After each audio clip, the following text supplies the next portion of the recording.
Welcome to The Explainer.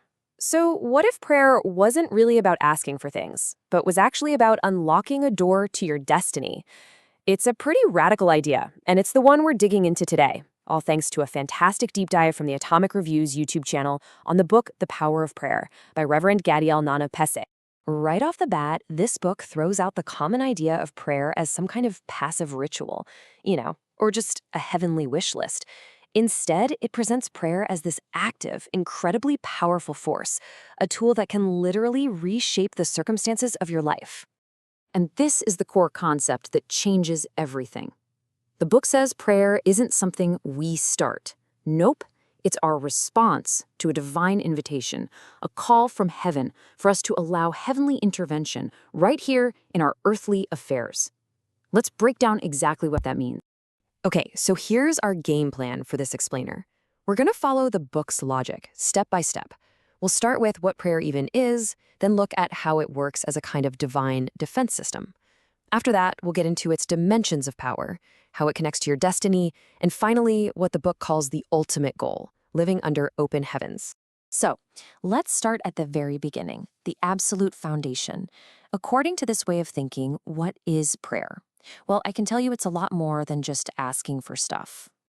The book calls prayer a legal and covenant engagement. Now, hang on, that's not just some fancy religious talk. It's a really powerful metaphor. I want you to imagine a courtroom, but in this courtroom, you're not the one on trial. You're an invited guest, and you have legal standing. You get to walk right up to the judge, plead your case based on his own written promises, and expect a just ruling. And this Bible verse right here? That's the cornerstone of that whole legal idea. See, it's not about hoping you get an audience with the king. It's about walking in confidently because your invitation has already been sent. That access to the throne of grace is a pre-approved right. The boldness comes from knowing you're not crashing the party. You're an honored guest. And this all leads to an absolutely crucial point. For prayer to be effective, in this view, it can't be driven by our feelings. It has to be anchored to the specific, written promises of God. Reverend Pesseh uses the prophet Daniel as the perfect example.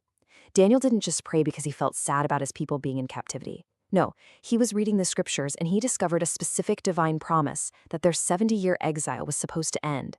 So his prayer became a legal petition, basically holding God to his own word. Okay, so now that we have a better handle on what prayer is, let's look at one of its main jobs according to the book.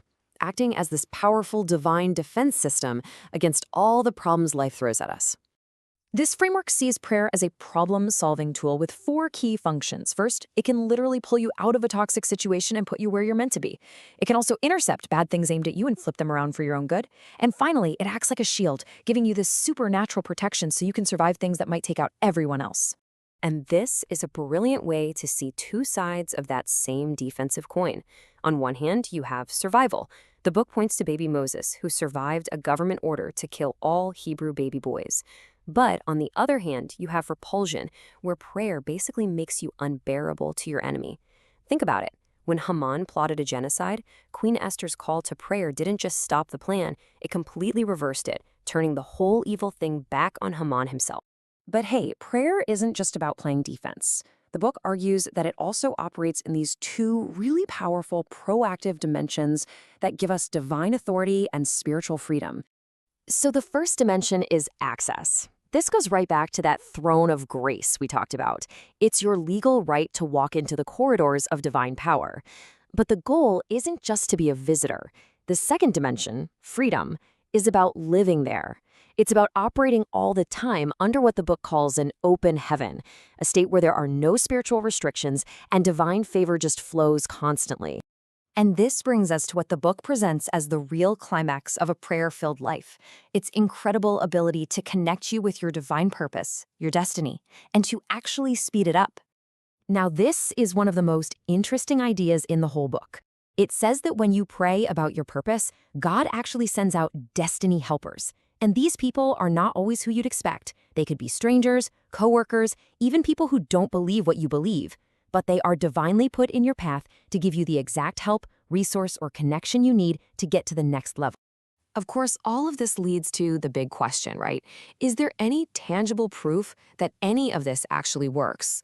Well, the author argues that answered prayer is the ultimate proof of God's existence and power. And to prove that point, the book gives us a pretty dramatic case study. So, Exhibit A is this epic showdown on Mount Carmel. You've got 450 prophets of Baal on one side, screaming, yelling, working themselves into a frenzy for hours, with nothing. Crickets. Then you have the prophet Elijah on the other side. He calmly rebuilds God's altar, then he makes it impossible by having them drench the whole thing with water 3 times. After all that, he says this one simple, direct prayer. And boom! Fire falls from heaven and consumes everything: the sacrifice, the wood, the stones, even the water in the trench. Now, what's really fascinating is Elijah's prayer itself. Just look at the language. It wasn't some desperate, oh, I hope this works kind of plea. It was a confident, legal declaration. He calls on the God of Abraham, Isaac, and Israel, the God of the covenant. He says he's done everything at thy word. And the whole point wasn't for his own glory. It was so that everyone would know that thou art God. It was a word-based prayer designed for proof. So where does all of this lead? The book argues that all these different pieces, the defense, the access, the connection to destiny, they aren't just separate ideas. They're all building blocks leading to one ultimate way of living. The book concludes that the real goal of a powerful prayer life isn't just to get things or escape trouble once in a while. The goal is to achieve, and this is the key part, to maintain this state of open heavens, a life where there is a constant, unhindered flow of communication, power, and help from the divine. So the crucial point is this: prayer, as it's framed in this book, completely flips your position in life. It's an invitation to shift from a defensive posture, just reacting to whatever happens, to an offensive one, where you are proactively partnering with a divine plan to shape your own destiny. We really hope this breakdown of the ideas in the power of prayer was insightful. Remember, this whole explainer was based on a deep dive from the Atomic Review's YouTube channel. If you enjoyed this, you should definitely go check them out for more content that unpacks big ideas from really interesting books. And we'll just leave you with that final thought from the book. If this invitation is real and it's open to you, what's keeping you from responding? Thanks for joining us for this explainer.